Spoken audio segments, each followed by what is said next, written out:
About 30 seconds.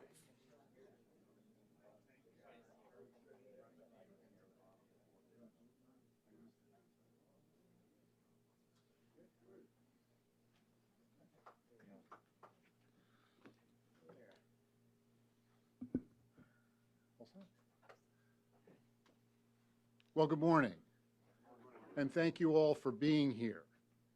My name is Halsey Frank, in case you didn't know, and I am the United States Attorney for the District of Maine, and it's my great honor and privilege to welcome Attorney General Sessions here in Maine today to speak to us about the opiate crisis. General Sessions grew up in Alabama and was educated there, graduated from the University of Alabama Law School, and he has been a federal prosecutor, an assistant United States attorney. He was also the United States attorney for the Southern District of Alabama for 12 years. And he's been Attorney General of the state of Alabama, United States Senator representing Alabama until he was confirmed as the 84th Attorney General of the United States. And I think it's fair to say that he has given a lifetime of public service. He is a friend of law enforcement, a believer in the rule of law, and a believer in deterrence as an answer to, at least in part, the opiate crisis that is facing our nation and our state. So I hope you'll join me in welcoming Attorney General Sessions. Thank you. Great to see you. Please have a seat. And it's been a beautiful morning in beautiful Maine. We had a good dinner last night with a view of the Atlantic Ocean, and I was impressed, I got to say. And we have a wonderful, diverse country, no doubt about it. And Halsey, thank you for your friendship and leadership. 31 years of service to the Department of Justice. You're too young for that, but we appreciate that. 28 years as an assistant United States attorney, and you've got an opportunity now to lead this great U.S. Attorney's Office. And I know that you are itching and anxious to latch hold and work with all of you that are in this room. The President just nominated as a Supreme Court Justice. He's the son of a prosecutor. He grew up with a mom that was practicing her closing arguments at the supper table, and he, I think, understands law enforcement. We'll make sure that our officers have the kind of respect they deserve in court. For sure, that's important. I do believe that Judge Kavanaugh, I'm very confident that he understands the oath that they take. And the judges, each judge takes an oath to serve under the Constitution and laws of the United States. They're not above them. They don't get to rewrite the documents. They don't get to redefine the meaning of words to make it advance whatever agenda they are. And we're in safer hands, in my view, when a judge calls balls and strikes, doesn't take sides in the game. And that's the way justice, I think, essentially in America is done. We should not see the courts as an opportunity to advance an agenda, but to allow the law to play out as passed by Congress. So I'm honored to be with our fellow prosecutors here to make an announcement about our commitment, our fight against the opioid epidemic. Maine has one of the lowest crime rates, #2 in America. Isn't that fabulous? But oddly, it's almost amazing to me. It's one of the top areas in the country for overdose death rates. And so we've got this disconnect in a way. And I think by bringing new resources here to focus on particularly deadly fentanyl, that we can make a difference. So I want to thank all the federal officers who are here today who do much to fight the opioid trafficking and across state lines, international lines. And that includes Special Agent Kevin Connolly of ATF, Special Agent in Charge Brian Doyle of DEA, Special Agent Chris Bennett from HSI, Homeland Security Investigations, Deputy Chief Patrol Agent Jason Snyder from the Border Patrol, and of course I want to thank our new DEA Director, Utam. If you would stand up, I want to introduce you to him. He's had a long career of prosecuting drug cases. He came to Washington and served in the White House counsel's office, the president's small but critically important and fairly busy year advising the president and debating legal issues that are often very, very intense. But he did a great job there. We at the Department of Justice knew that he had a man of judgment and intelligence and commitment, and he loves law enforcement. He believes in this work, and if the truth be known, this job is something he's always wanted to do. And thank you, Utam. This is his 11th day in office, so I'm proud that he could come to Maine with me. And while we are inexpressibly proud of our federal officers, we understand and appreciate the fact, there's no doubt about this, 85% of law officers in this country are state and local, and the work is being done there. The president sent us an executive order. You can send a pretty clear order sometimes, and this one was reduce crime in America. So we embrace that. That is a worthwhile goal. It's not how many people we put in jail. It's not how long they serve. It's are we reducing crime in America? Are we reducing overdose deaths? That's the real question. And I hope that we can use all of our experience to work in a way to achieve that. But we at the Department of Justice know we're not reducing crime in America if we're not working with the 85% of the law enforcement officers who are state and local. So we definitely believe in that partnership. I want to give special thanks to our state law enforcement officials, including Deputy Director Dave Kelly of the New England HIDA.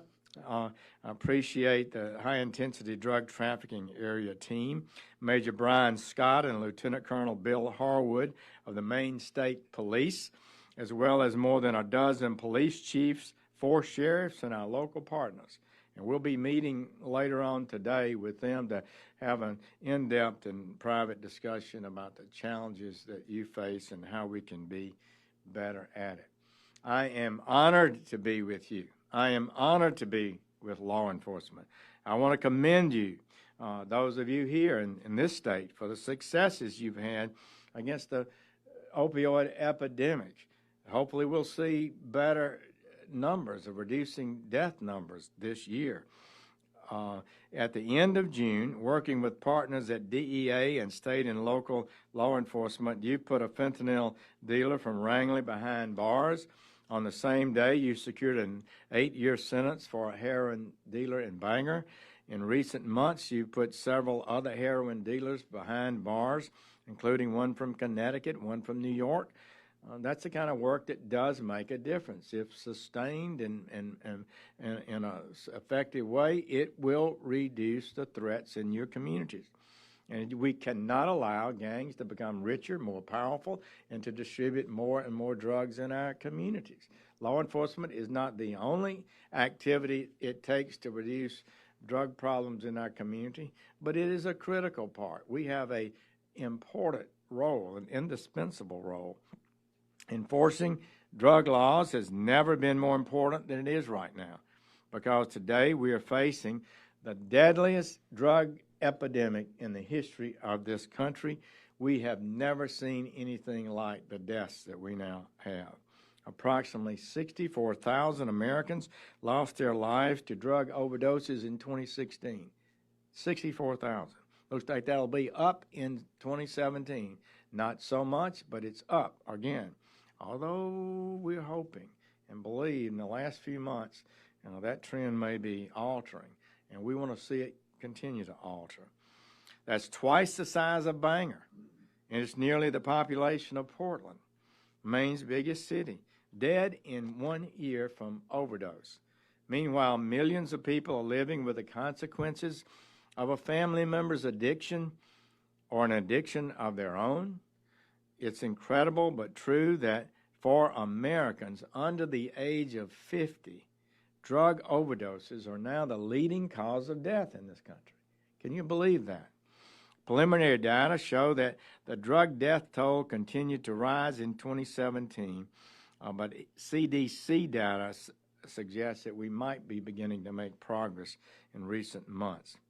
Sadly, Maine knows the tragic consequences of death and addiction too well.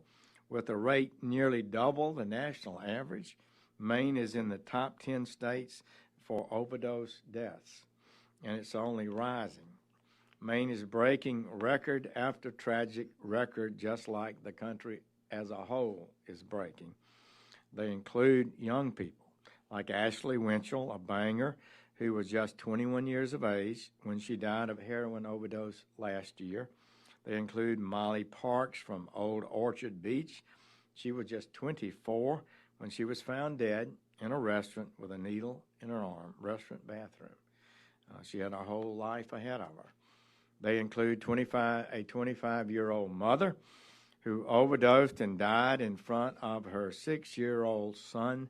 And when police arrived at the scene, the boy told them, "Mom just won't wake up." Unfortunately, there are many more tragic cases like this. You have dealt with them in your law enforcement capacity on a too regular basis. The crisis is devastating. We're not going to stand by idle. We're not going to accept the status quo.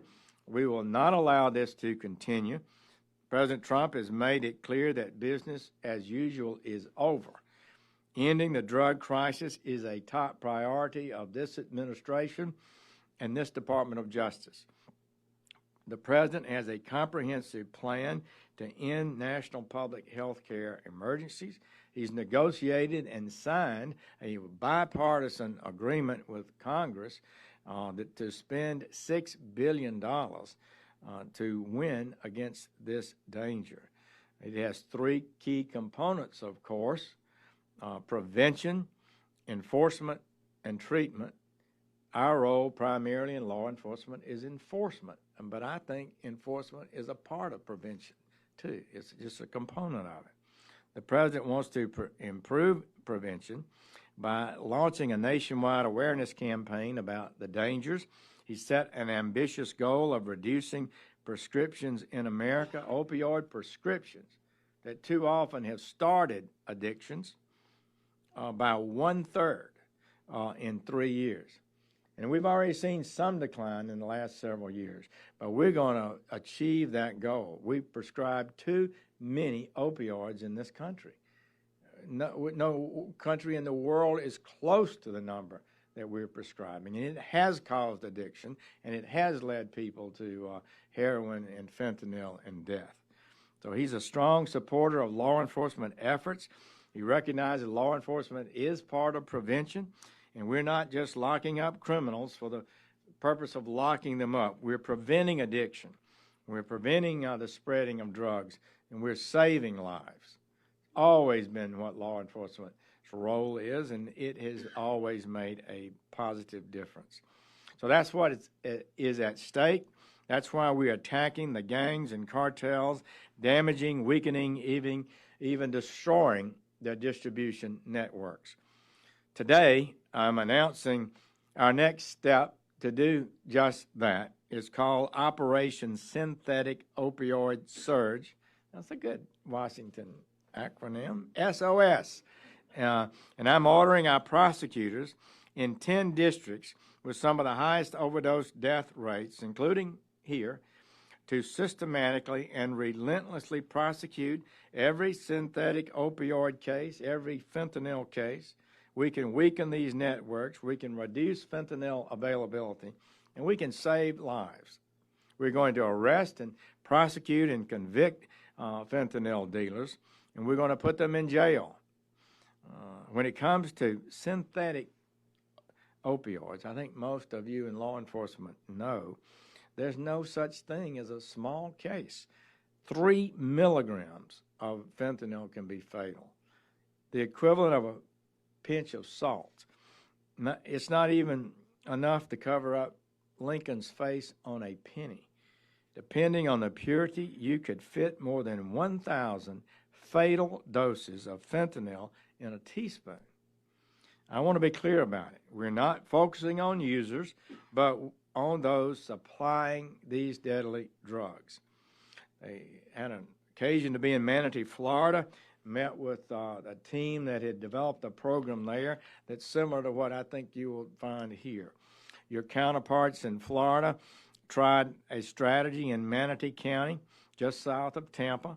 They had experienced massive increases in deaths there from fentanyl. They began prosecuting these cases relentlessly, regardless of the amount being distributed. They prosecuted 45 synthetic opioid traffickers, and the deaths started to go down. In the last 6 months of 2016, overdose deaths dropped there by 77%. Manatee Sheriff's Office went from responding to 11 overdose calls a day to an average of 1 a day. It was a remarkable result. I'm not saying that we're going to achieve that kind of results here. It depends on the circumstances. But I do believe that if we aggressively focus on our efforts here, we can make a difference. Last month, I sent more than 300 new assistant United States attorneys to the 94 districts across America, including 3 here to this office. It was the largest prosecutor surge in decades. I don't think maybe we've ever had that much many increase in AUSAs at one time. And we believe this is where the work is being done. No increases in Washington, the increases are out in the field. And yesterday, I announced that each of these 10 districts I just mentioned, where the drug crisis is worse, will receive an additional prosecutor.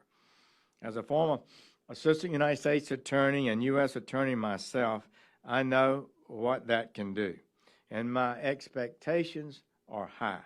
Our goal is to reduce crime, not preside over rising crime rates, to reduce fentanyl, to reduce addiction, to reduce deaths, plain and simple. That's what the president wants, that's what the American people want, that's what Congress wants. And I think we have a key role in it, and we intend to respond effectively. I believe this new strategy will have good impact if effectively carried out. Halsey and I have talked about it. He's excited about it. I know you're going to achieve important results here in Maine. And I believe that this is going to build on the other tools and actions we have taken and given our prosecutors over the last 18 months. One of these tools is the Opioid Fraud and Abuse Detection Unit, a new data analytics program that focuses specifically on opioid-related healthcare fraud. We have too much healthcare fraud in this country. It's got to end, especially fraud that it furthers opioid addiction and abuse. We had in southern Miami over the last 5 or 6 years, Medicare claims have declined $1 billion. And that's a result of cracking down on fraud. There's too much fraud in the system, and it's particularly damaging when instead of creating healthful benefits, it's addicting people to the opioids. We sent out 12 prosecutors to hotspot districts to focus on opioid problems. We've begun J-Code, the Joint Criminal Opioid Dark Net Enforcement Team, a new team that's targeting the threat of illegal online sales. FBI is leading on that. A few weeks ago, we had another record-breaking healthcare fraud takedown where we charged 600 defendants, including 76 doctors, with more than $2 billion in fraud nationwide. It was the most doctors, the most fraud, the most opioid-related fraud that the Department of Justice has had in a single enforcement action. Your office played a role in that, Halsey. You charged an athletic trainer from Rockland with $177,000 worth of alleged false claims to Medicare, Medicaid, and health insurance plans. These things add up over the country. It becomes huge amounts of money. Since January, we've charged more than 200 doctors for opioid-related crimes. 16 of those doctors that we've charged prescribed more than 20 million pills illegally. Another doctor that was prosecuted, they searched his home and found $1 million in cash under his bed. In the first 3 months of 2018, the DEA seized a total of more than 200 pounds of suspected fentanyl in cases from Detroit to Boston. 200 pounds. In 2017, we tripled the number of fentanyl prosecutions at the federal level. In the first quarter of 2018, opioid prescriptions went down by nearly 12%. Moving in the right direction. These are actual prescriptions given compared to the first quarter of 2017 when the president took office. We are right to celebrate our accomplishments. We should think about that and celebrate the progress we made. It gives us confidence that we can continue to make progress in other areas. The negativity that nothing we do makes a difference is totally false. It must be rejected. What we do is important. It can make a difference. So that's why we're going to keep arming you with the tools you need to keep drugs out of this community. We're going to keep up the pace. We will be relentless. We will sustain this effort. We know our mission is difficult. There are challenges. I've learned some things here about some of the out-of-state threats that you're facing here in Maine, and we're going to address those. It won't be easy, but we can do it. We can break the vicious cycle of drug abuse, addiction, overdose, deaths that has devastated countless families.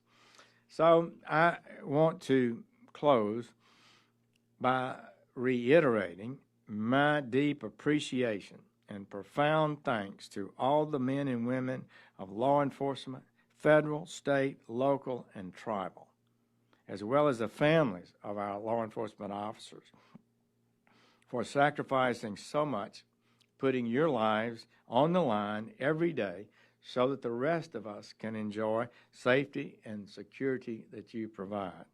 The work you do is essential. I believe it. The Department of Justice believes it. The President of the United States believes it.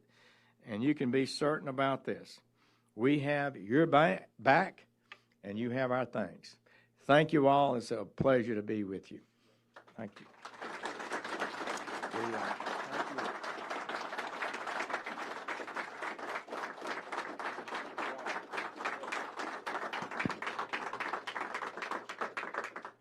Thank you all, ladies and gentlemen. That concludes this portion of the day's agenda. If I could ask the federal law enforcement and the press to clear the room as quickly as you can. We have another event scheduled to follow this one with state and local law enforcement. So again, thank you very much for being here, and thank you for